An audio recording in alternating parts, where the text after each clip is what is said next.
You're listening to the Scaling Culture podcast, where we sit down with thought leaders who share their experiences building credible workplace culture.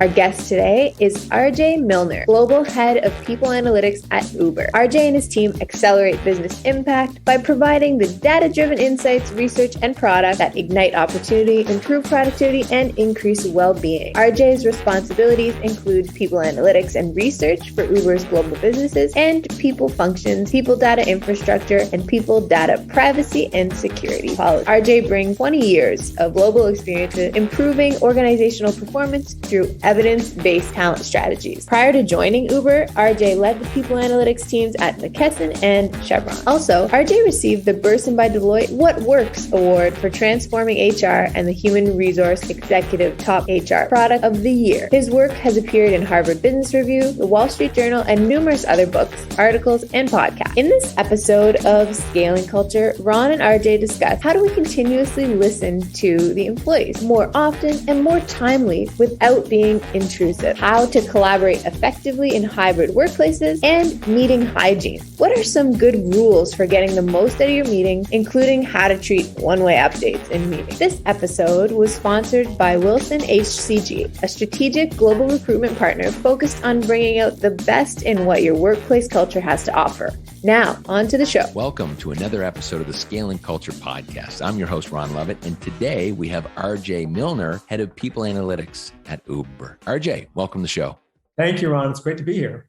Yeah, really excited. We were just kind of doing our pre-check-in here, looking at these topics. For those listening, we have not covered these topics before. So kudos to Nick, who pre-screens our topics, and RJ to really land on some beautiful conversation pieces here. I'm really excited to dive in today. So, and RJ, thank you for your time. I can only imagine how busy a role like yours is at a company like Uber. It must be fantastically busy and like drinking from a fire hose. And that's part of the fun. There's always a new challenge to tackle. And some of the things we're talking about today, collaboration, meeting effectiveness, they are such fun, seemingly intractable problems. But we're seeing some really cool light at the end of the tunnel on these, which it really improves the life of our employees and also the work we do. No, I'm dying to dive into it. Before we do, we've done an intro, but RJ, give us your success path. Where did you get into the people side of the business? Walk us through, go back in time. Yeah, so very few people have their childhood dream being a people analyst, right? So I wasn't 6 years old saying, that's what I want to do when I grow up. But I went to school actually for international relations and economics. So I thought I'd go into public policy, to be honest. And somewhere along the way, I fell in love with finance and economics and ended up on Wall Street. And this is early 2000s, kind of the first .com burst, and had this idea of, well, how do you value companies? Like, how do we actually look at companies that maybe like high revenue, very low or no profitability, and what impact do a company's people have on its actual performance, on its financial performance? So I wanted to start digging into that and exploring the impact that a company's people, and specifically its talent strategies, and how do we go about attracting, developing, engaging, retaining people? Do differences in companies' approaches, do they have an impact on those companies' financial performance, their profitability, their total shareholder return? And that, 22 years ago, started me on this really wonderful, fun, crazy journey into people analytics. So RJ, sorry, what did you find? What was the big, oh my God, I can't believe there's I didn't know what I didn't know. What did you find? Yeah, the answer is yes. Absolutely yes. So when we think about the practices we have around creating connection between what someone does and the impact that they're having in the company or the company's strategy, that's a tremendous driver of engagement. Engagement being a massive driver towards effort and also intent to stay or retention. All of these things are linked together. So we have to be very intentional about the policies we create and how we're interacting with our employees, which seems intuitive, right? Like it makes sense.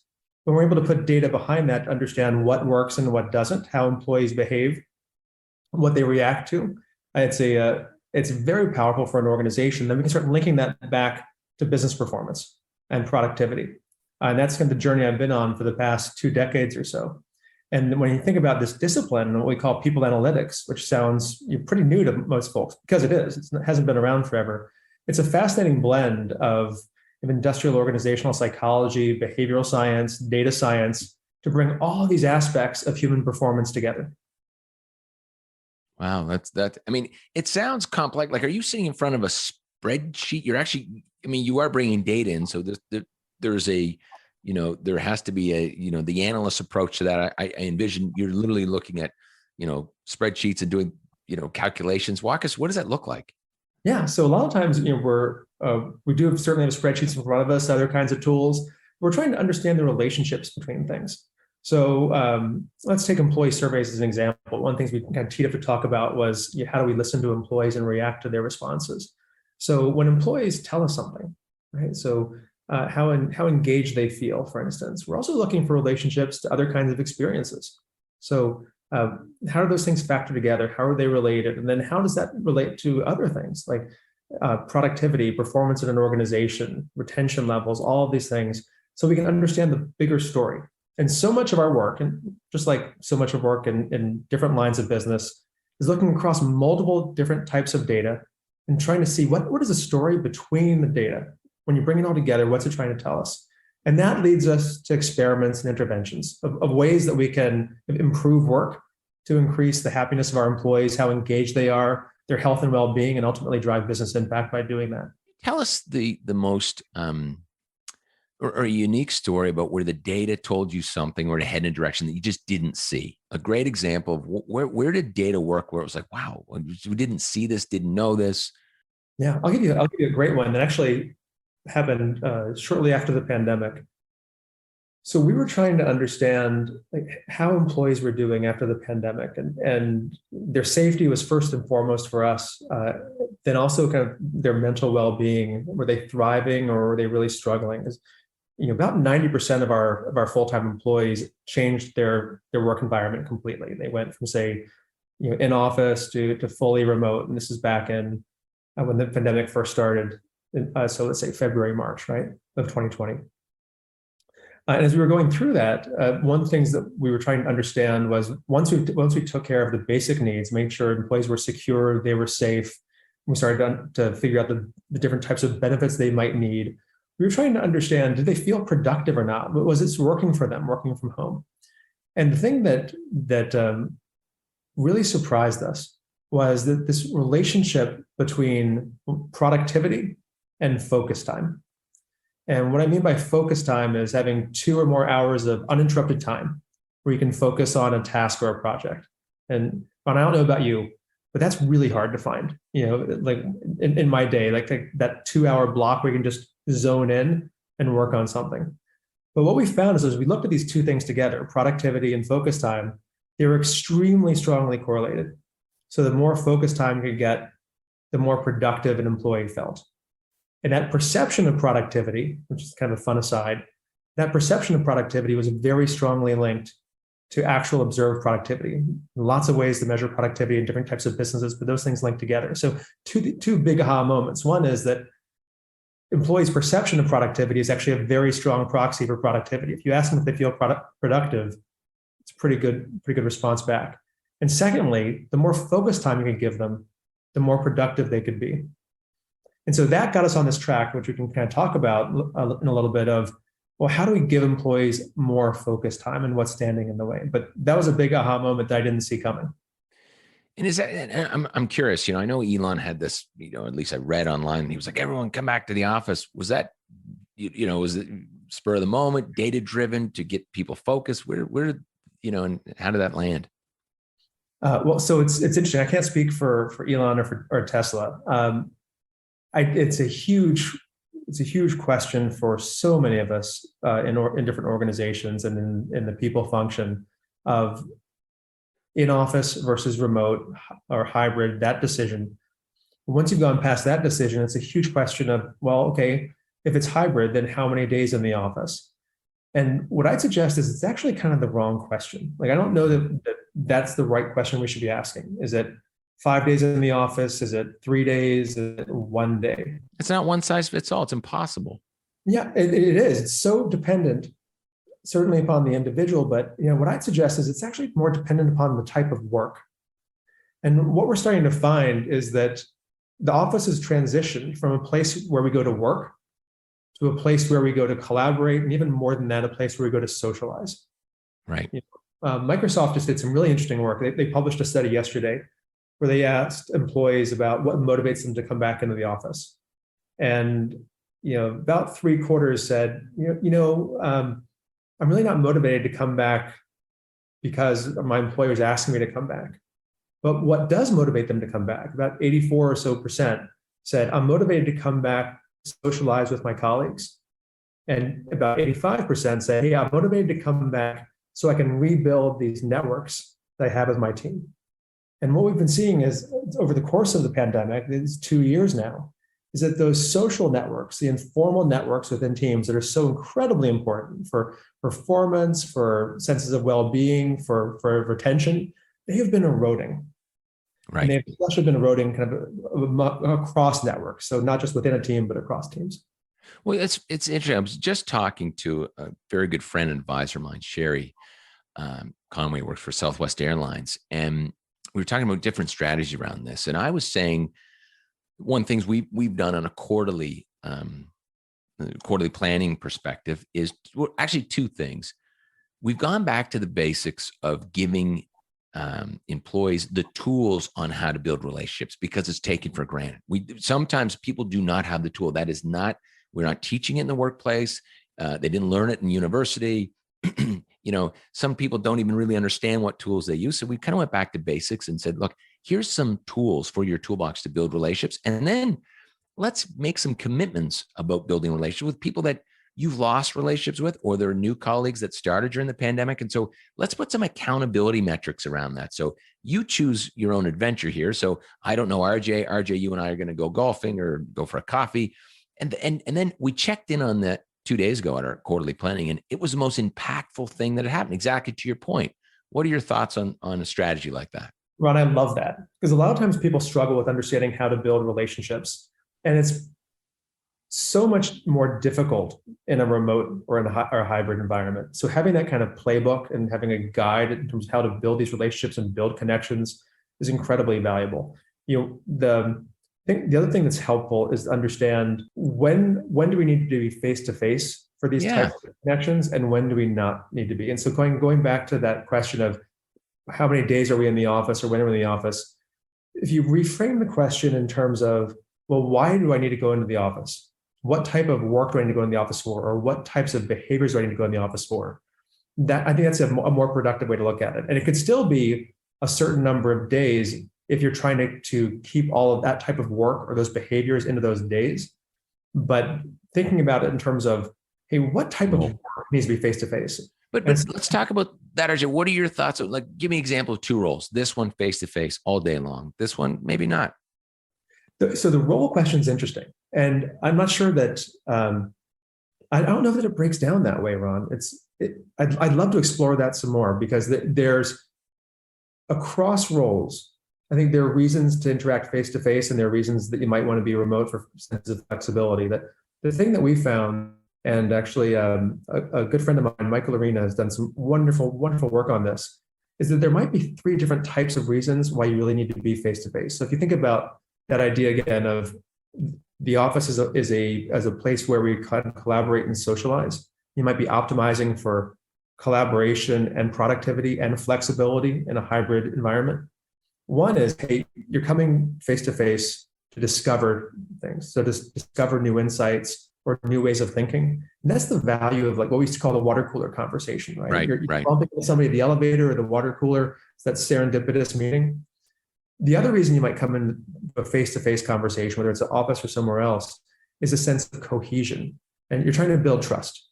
And trust is really, really hard to build outside of a face-to-face environment. There was some research that came out that said, hey, it takes 16 of these Zoom meetings to build the same baseline level of trust you'd have with one face-to-face. For sure. And if you're doing a phone, I think it's like 26 phone calls to the same baseline level of trust. And over text or email, just forget it. You'll never get there.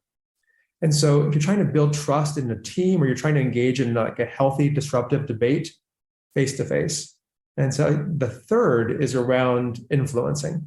Super hard to influence remotely. It's doable. We've been doing it for decades. People work from home is not new. But if you're trying to influence major decisions, it's not so much better to be face-to-face. And I think if we kind of give employees that kind of guidance to say, hey, these are three types of modes where you're going to benefit from being face to face. Now look at the work you're doing, look at your calendar, and try to gear the face to face interactions towards these times. The tricky part, which you nailed, is like, gosh, it's really hard to coordinate because you have to be at the office at the same time as your peers. So I was thinking of two other things, and go through that 1, 2, 3 punch again. Just review those again. Sure. So discovery. So to discover new insights, meet new people.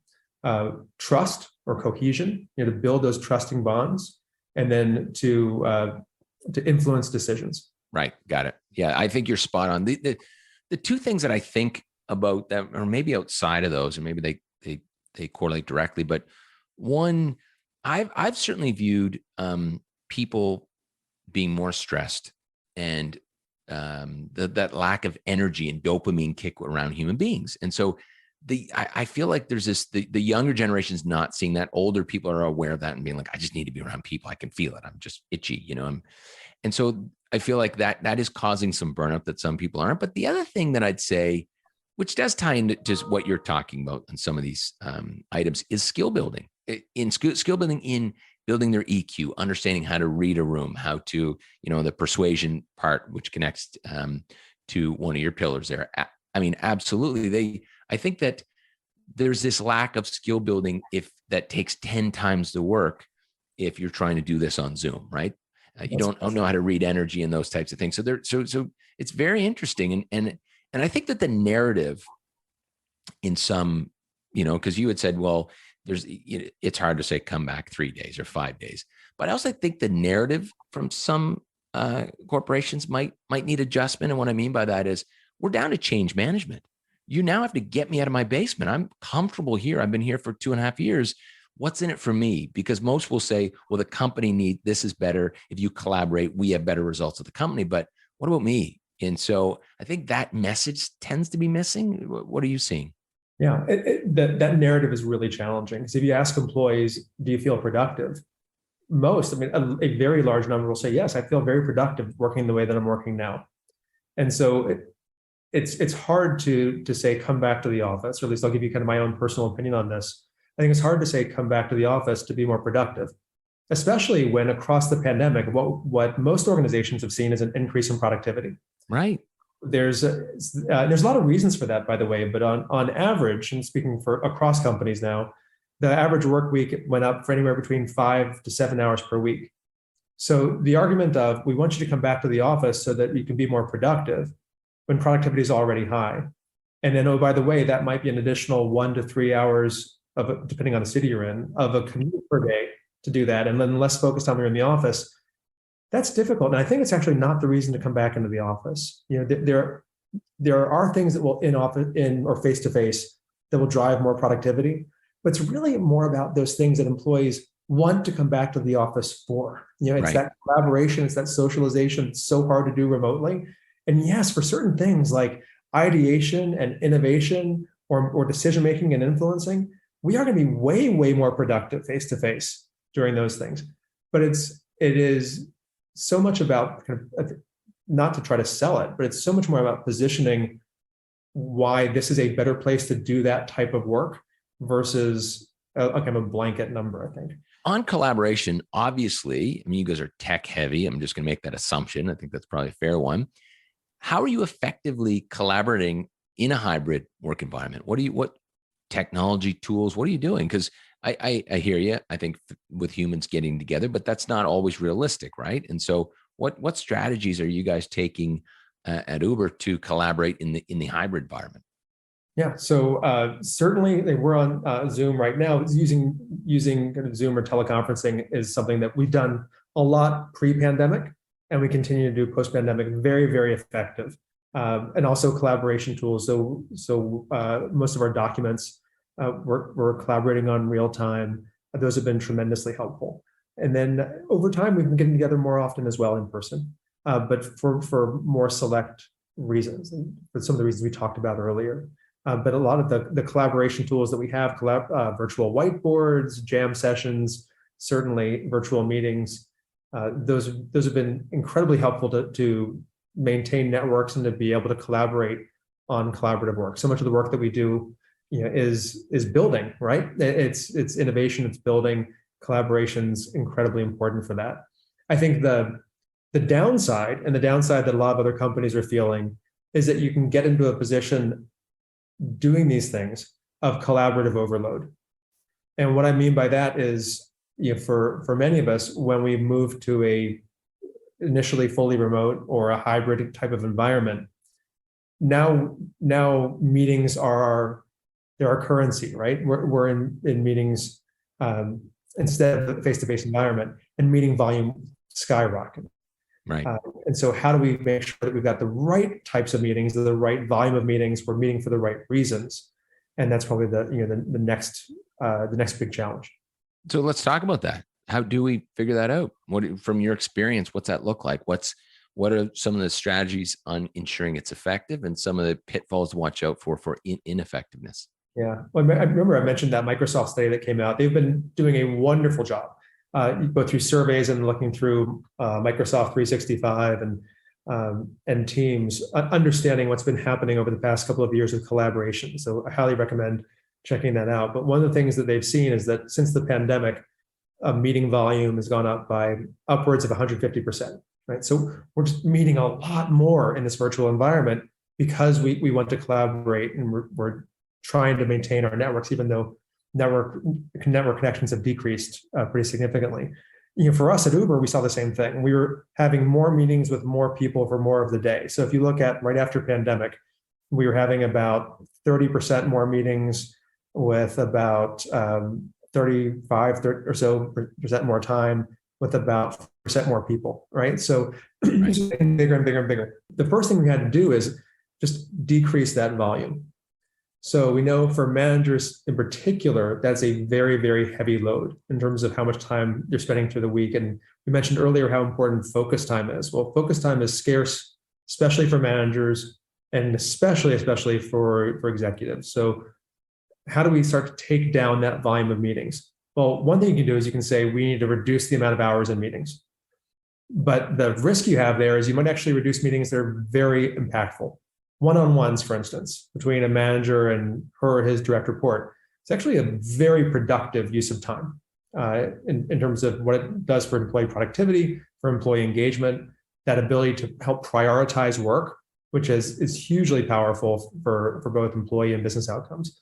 So if you say we want to bring down the amount of meeting time so we can reallocate that to focus time, but then also give people guidance on, hey, what types of meetings aren't valuable? And give you a couple of answers to that. One is status updates.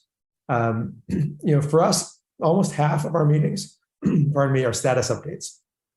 So can you shift them to something that's asynchronous, or make really quick lightning rounds of 5 minutes for status updates, but not have RJ, what does asynchronous mean? Sorry.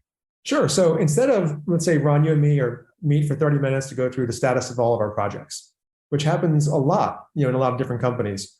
We might just have a running doc where we add the new status. Is it green, yellow, red? What are the new milestones? What's happening in the last 15 days, next 15 days? And we just do that asynchronously. So we don't need to meet live for that conversation, or using a project management platform to do that. So we don't really need to have this live conversation for a status update or an informational meeting, which sometimes is a lot of the reasons why we have meetings. We put meetings on the calendar. It's funny. We just went through this because we do we call it a project scorecard, right? And so we use like Monday.com. And so we just talked about, we finished a 2-day quarterly planning, and I had noticed that we were giving status updates for projects that were done. And, and to me, then it's a status update, which to me is not a good use of time. And the question was, was there an opportunity to just talk about stuck points? If you're not stuck, if you're on target, move. Let's not even discuss this. If you need help, if you're stuck, if the person managing the meeting noticed that you were behind, then they could interact. But we would just keep it to solving versus status. Does that make sense? I think it's brilliant. And so if we go beyond just the status, are we green, yellow, red, or whatever the milestone might be, thinking about what's the sticking point and how do we need to solve that? So let's use the time to actually get context and try to drive a decision or drive a discussion. And that's a great use of time and a great use of a meeting. Something else that we found was actually around size of a meeting and length of a meeting. So, Ron, have you been in a large meeting lately? Well, our quarterly, it was too large, and we feel like the size it just was great. And so I just did both and saw the difference. It was very different and much more productive in a smaller group. Yeah. So that's actually what we're getting at. Like I've been in across companies and different places, large meetings, and it's very difficult to stay fully engaged and have discussion in a large meeting. And what we actually found through the data, and by the way, huge credit to the people analytics team at Uber for doing this. Louis Chang and Nate Smith were some of the folks responsible for this work. But they did what we called a diary study. And we looked across 1,600 different meetings, or actually more than 1,600 meetings.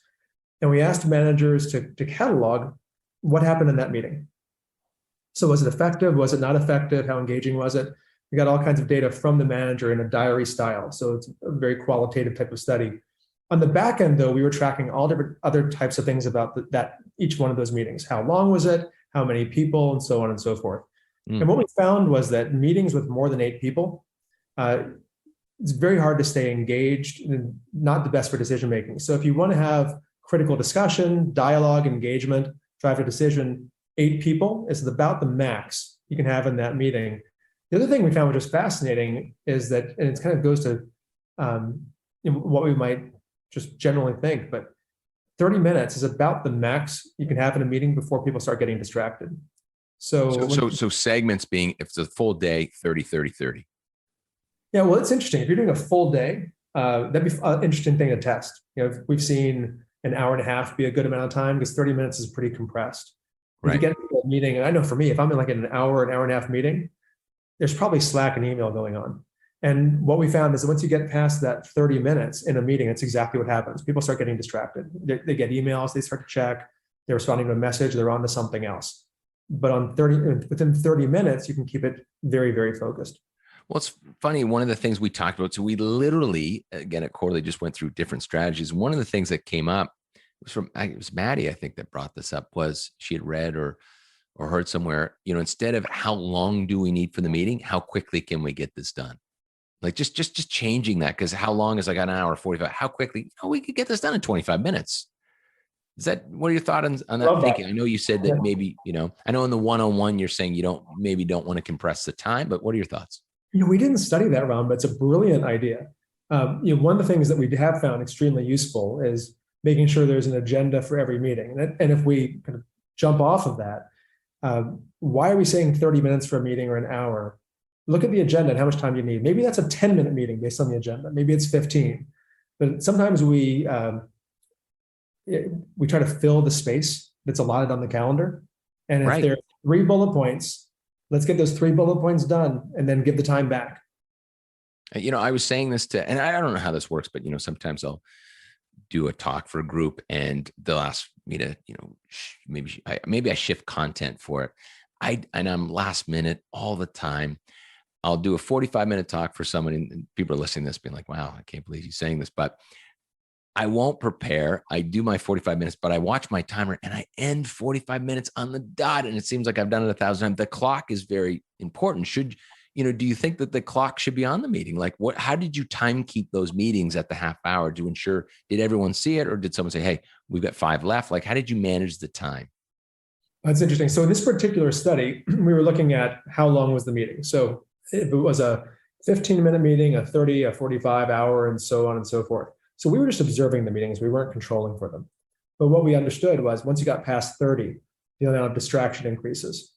And so what we're kind of communicating out now is, if you try to keep it to 30, you're going to minimize the distractions. So once you go over 30, just know the amount of engagement is going to go down. Now, what we do with that then becomes interesting with these types of insights, because we can certainly inform our teams that if you're trying to keep people engaged, try to limit the interaction below 8, try to keep the time below 30, or we can start nudging and try to build that into our calendaring systems. So there's a bit of a speed bump, right? If I'm have a meeting that needs to be a decision meeting and I invite 20 people, I might get a little flash saying, hey, RJ, are you sure you want to do that?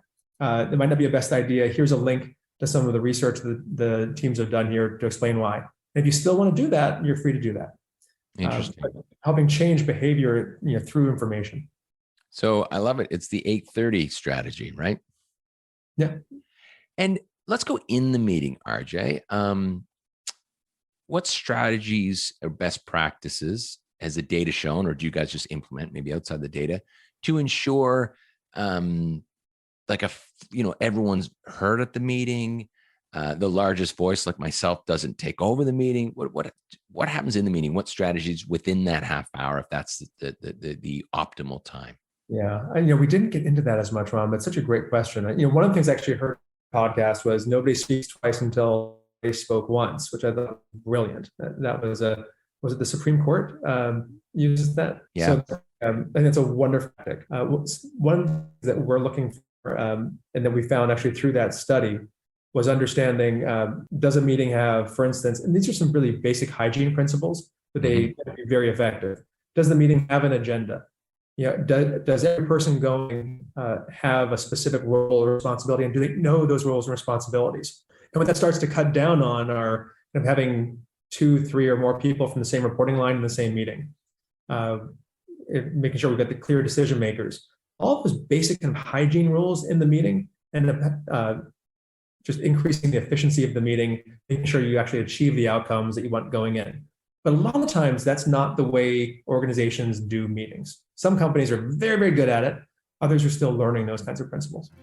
If you've been listening to this podcast for a while, you know that one of the key components of a high-performance culture is how you hire and retain talent. It can be a little daunting to try and figure out how to attract your next high performer, let alone someone who is also a perfect culture fit for your organization. That's why you need a talent partner that prioritizes culture throughout the entire hiring process. Wilson HCG is a strategic global recruitment partner focused on bringing out the best in what your workplace culture has to offer. From employment branding and recruitment marketing to interviewing and onboarding, Wilson HCG brings hands-on expertise to help you grow a healthy talent pipeline while staying true to your company's mission. With a configurable process and a dedicated team, Wilson HCG will help you attract and retain the top talent you need to be successful. Better people, better business is more than Wilson HCG's motto. It's the company's philosophy, how it operates internally, and what it strives to achieve for its clients. If you're interested in learning about what Wilson HCG can do for your talent function, visit Wilson HCG, that's HCG as in human capital group.com today.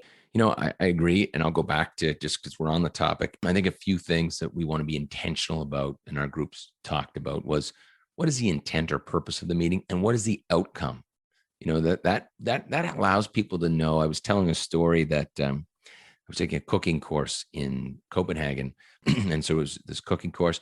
They didn't tell us what we were making. I didn't know what the outcome was. And it was really annoying because I couldn't really see the end product. And so sometimes the outcome is very helpful. And because then you can check and balance. Are we wasting our time? Did we get it done? Did we hit the outcome?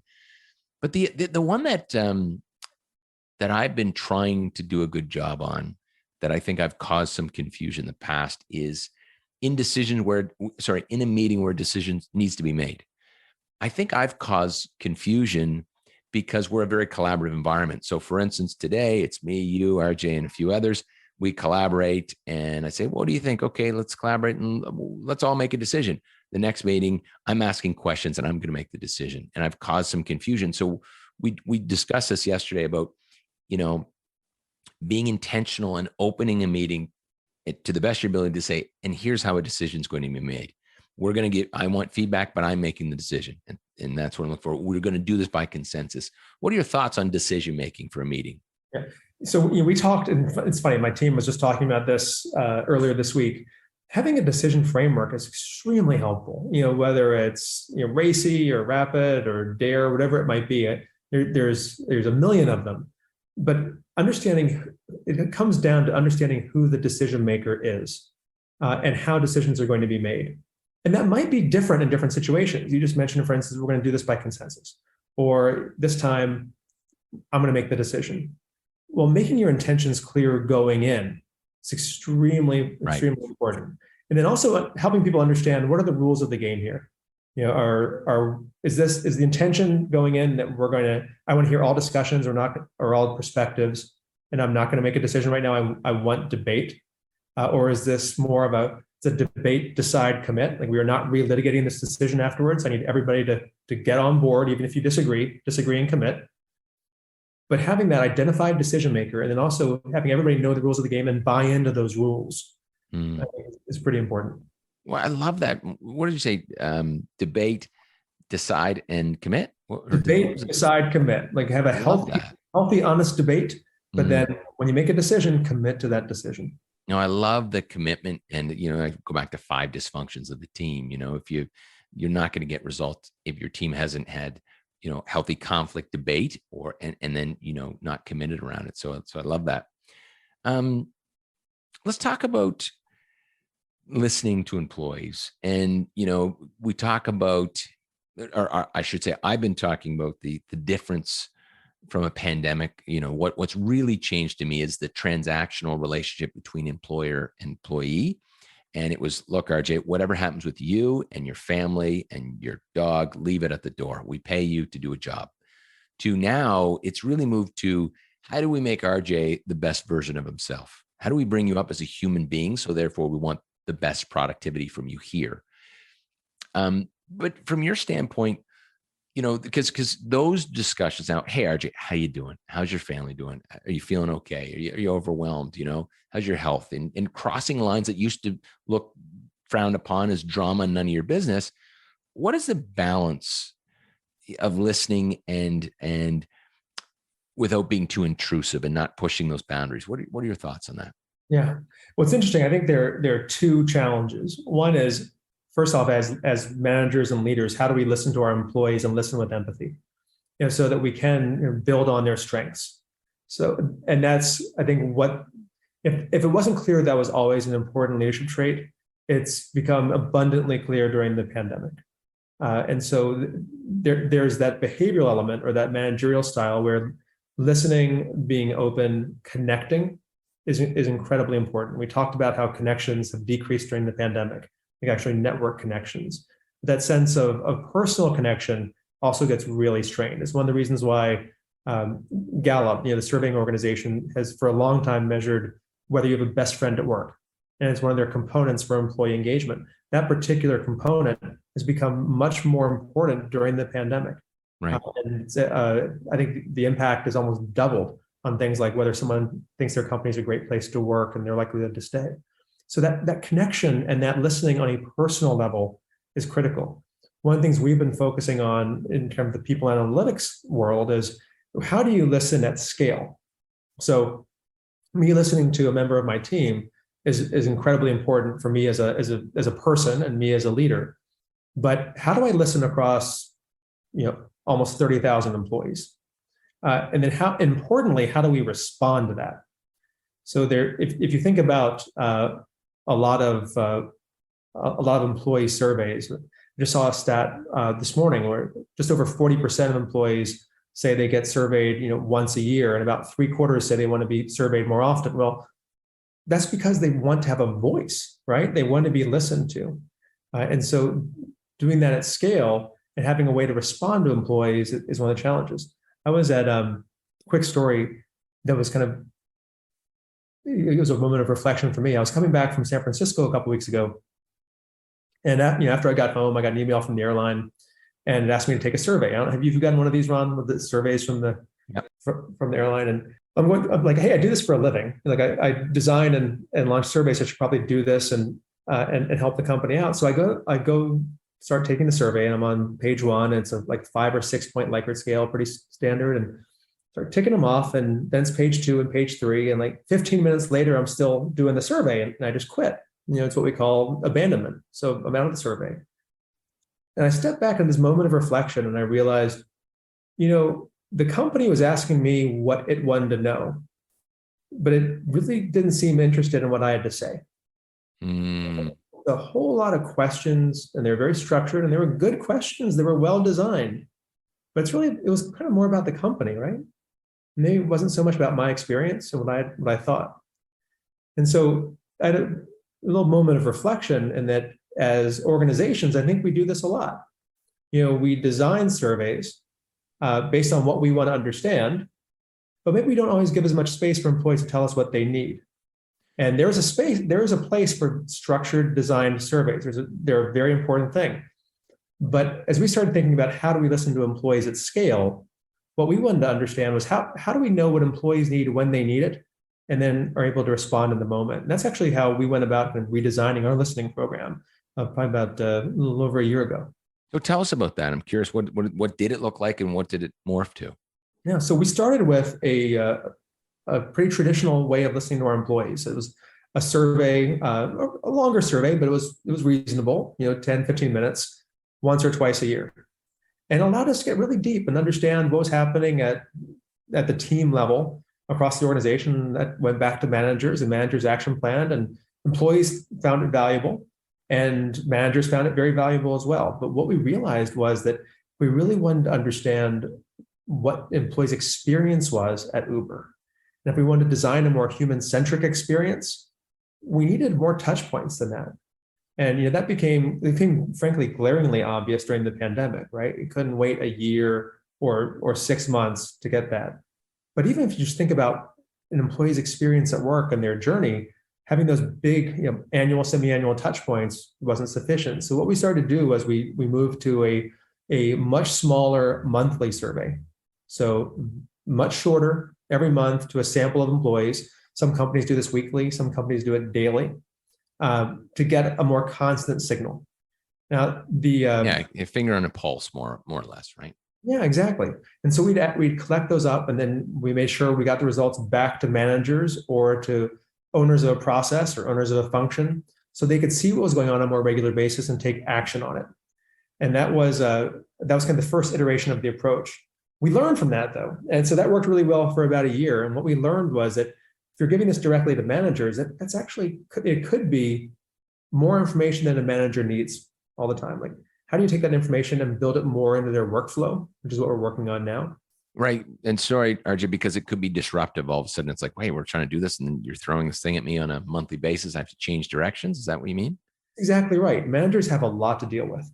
So how do we take this information, which is very valuable, and managers want to know, they want to understand how their teams are doing, what's going well, where there can be improvement, but how do we build that more into their workflow? And a lot of times perceptions will change. They may not change on a monthly basis, right? So how do we collect that and see where the differences are? The other thing we realized, and this is kind of how our own listening program is evolving and changing over time, is that instead of surveying the entire population or a sample on a monthly basis, look for different moments in time that really matter. These moments in an employee's journey or their life cycle with the company. So for instance, you might want to survey a candidate before they're even hired to understand what's that experience like. And you survey an employee when they're onboarding. How's the onboarding going? What's going well? What's not? Or on their 1-year anniversary is a common touch point. And that creates a very continuous stream of feedback, especially when you're asking not just about their sentiment, how they feel, but you're asking about specific experiences. When you get granular to that point of experience, you can take much more specific action. You know what? You're so right. I just was making notes as you were talking. So in my real estate company, we're talking about, we're really at the 6-month mark with our customers with an NPS. And you're so right. It's a lost opportunity. To me, it was just, I was having an aha moment when you're saying that, right after the customer's onboarded and things are fresh in their mind, right after an experience, I think you're so right. Or after we did a repair and maintenance job for their property. I know a company called Boardwalk does that. And I was also impressed by that. And they're doing exactly what you're talking about. I think that is such an opportunity to collect real-time data, and really it shows that your business flows with the customer's journey. Absolutely. And if you can react to that, that's where Right. you really sell it is, first off, listening to employees buys you a lot of credit and trust. Telling them what you heard. So not just doing the survey and then not giving back, that could actually probably do more harm than good, but telling them what you found, what they said. But then when you show that you're taking an action on it, what we found when we moved from the semi-annual, semi-annual approach to continuous approach was that perceptions that we were going to act on, that the company was and the managers were going to act on the survey, went up by about 17 points, which is a lot. Because you're asking more. Exactly. And then we're asking and then we're communicating. So a lot of the times what happens in organizations is that we'll survey and we care, but the organization might not be as good at communicating back and talking about next steps. And I think that's the really important last step. And what we've also found is that listening leads to trust. So when this happens and we create a dialogue with employees, it's really back and forth. It's not kind of what I mentioned earlier of, hey, just what does the company want to know versus giving a channel back for employees. Trust goes up. And we saw trust go up by about 14 points. So that's it's this very healthy dynamic between the company and employee in terms of how we can all get better. And RJ, maybe I got lost there, but how did you find the balance with the manager who's now like, whoa, this is a little distraction. I can't stop what I'm doing to execute on the survey. Well, how did you find the balance on execution?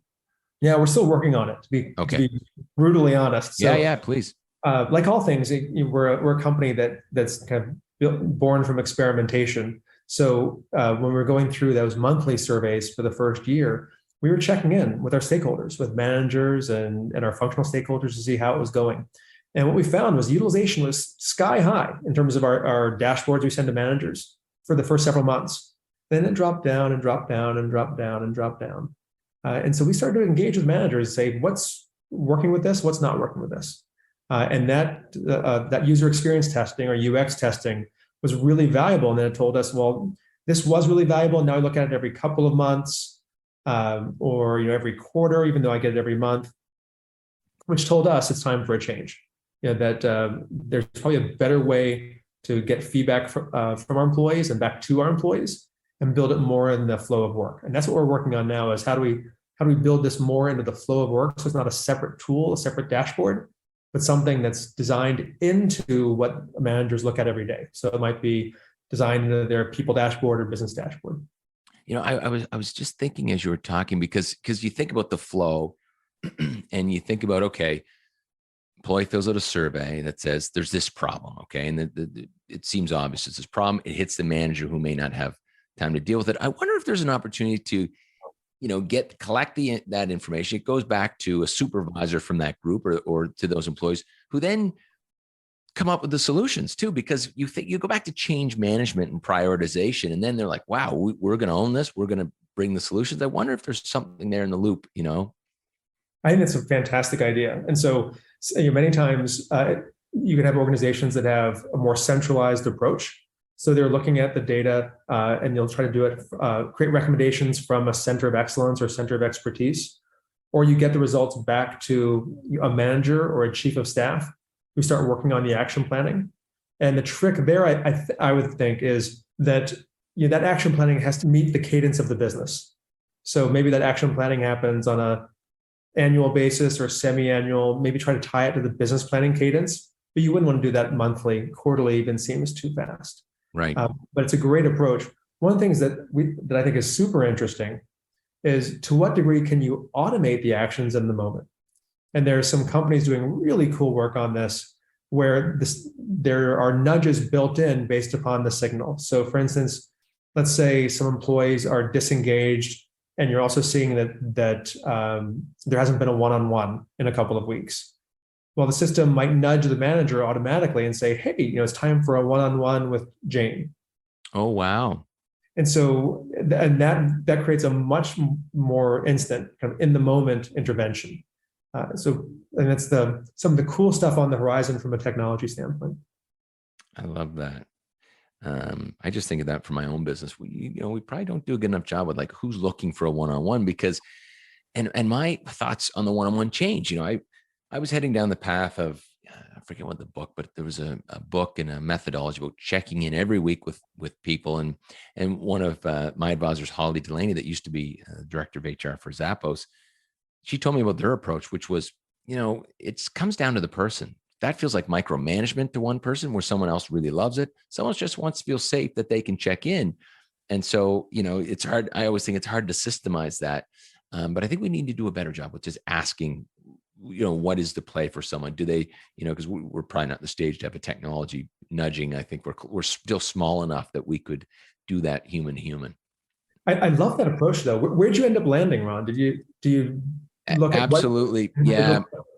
So what we try to do is on onboarding to say, hey, RJ, coaching is broad, but it comes down to what you would like. And so what do you like as coach? Do you want to, maybe we check, we have an onboarding, a check-in plan, but past that, what is important to you? Would you like to sit down once a month? Do you just want me to answer the phone when you need me? What works for you?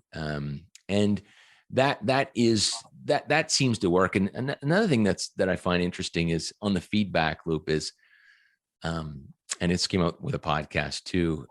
Whitney Johnson, actually, who wrote an incredible book, The S Curve. I was telling her I was meeting with our COO, and I said, I don't have any feedback, and so I don't have any constructive feedback for him. It's our first check-in, and what do you think I should do? And she said, well, you should tell him that eventually there's going to be some constructive feedback, and how would you like to receive that? And I thought, that's even another layer under, because you're not going to systemize how you give feedback. You really want to tailor it to the individual. Like, how does feedback land really well with you? So I went right into that. It was a wonderful conversation.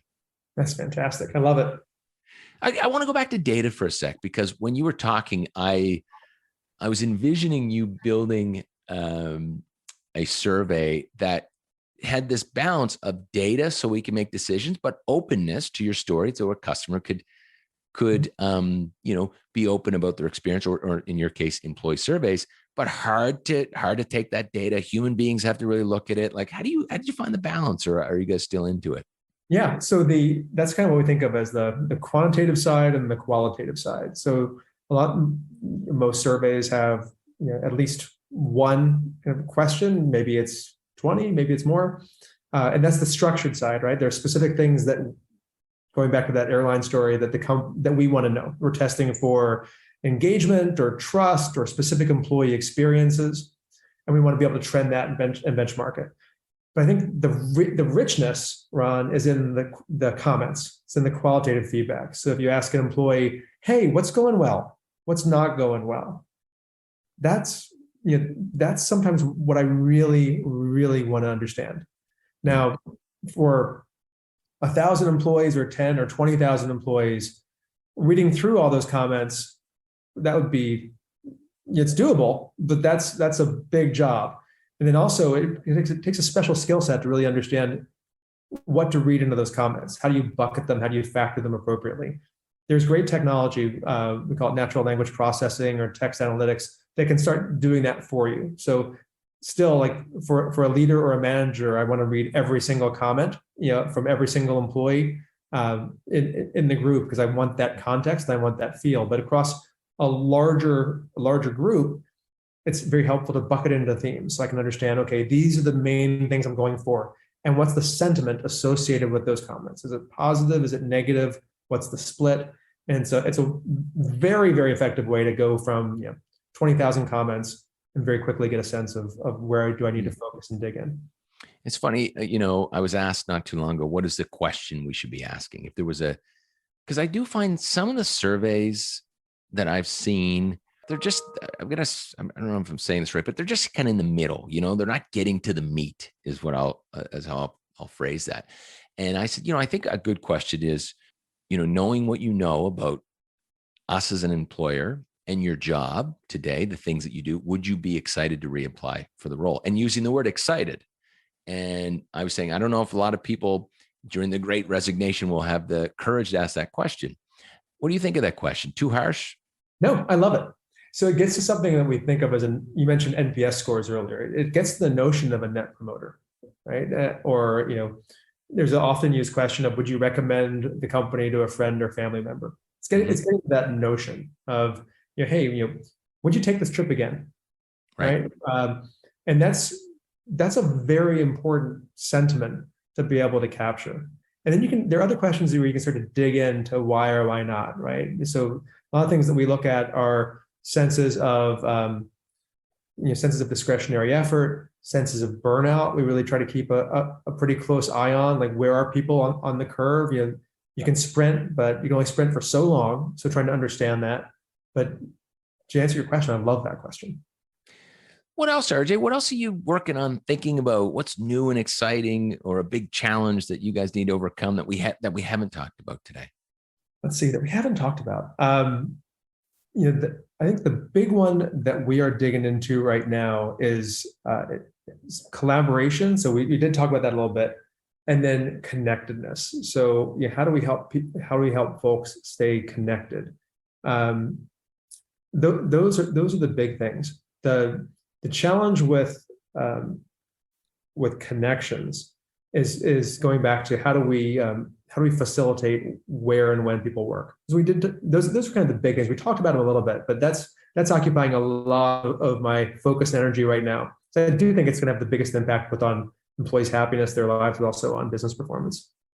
I go back to kind of our solution. We're obviously not the size, which adds a ton of complexity, but that commitment to relationships has moved the needle on that for us. Like having people commit quarterly to who they're going to build relationships with. It just, all of a sudden, it just becomes easier to connect on something. And so I don't know if that's if that strategy would work, but it certainly has helped us.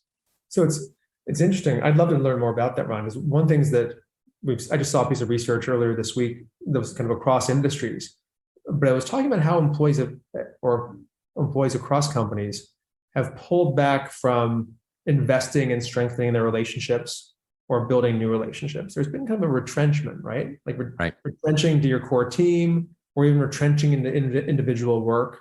In your companies, have you gone about encouraging building new relationships and encouraging relationships? Well, I think that's a great question. And for us, it was really led through two things. I just said, I think it's time to go back to basics. And as I mentioned before, the basics are, here's some tools to build relationships. I've got a book called Scaling Culture, where one chapter is about building relationships, how to rebuild trust when you broke it, what language to use, not use. There are all these tools and skills we just don't know. People that do it well, just, this is just muscle memory, but no one really writes down, how do I really do this? And so I think that, and you talked about it before, trust, and you need trust to build a relationship. Those will go hand in hand, and you can't do anything else without those. It's very tough. People are guarded. So that was step one. And step two was, hey, this wasn't accountability. I treated it like a project, because if I said, hey, we need to create a new onboarding program, people will move, and let's, there's a change management, let's get buy-in. And so after the tools, the question was, look, we need to do this as a company. It's going to be important to you as individuals. It'll help you bond, build friendships, relationships here. So let's start with who you don't have a relationship with. And I'm encouraging everybody to give 2 to 3 people, one a month for the next quarter, that they're committing to spend some time with. And so we put it in a scorecard, and only that moved the needle on it. Fascinating. So the measurement managed behaviors. Yeah. RJ, I've absolutely enjoyed talking to you. I've got a page and a half full of notes, which I can't read my own writing, but I figure I can figure some of the stuff out. And so thank you. I really enjoyed your counsel and your stories and your experience, and I'm sure the audience are going to be absolutely ear to ear smile after hearing this episode. So thank you, my friend. Ron, it's been an absolute pleasure. Thanks for having me on. For more information about RJ, please follow him on LinkedIn. To learn more about our books or the Scaling Culture Masterclass, please go to scalingculture.org. And to learn more about our sponsor of this episode, Wilson HCG, check out wilsonhcg.com. And lastly, if you enjoyed this episode, please leave us a comment and share the podcast with one of your friends or colleagues. We'll be back soon with another incredible guest.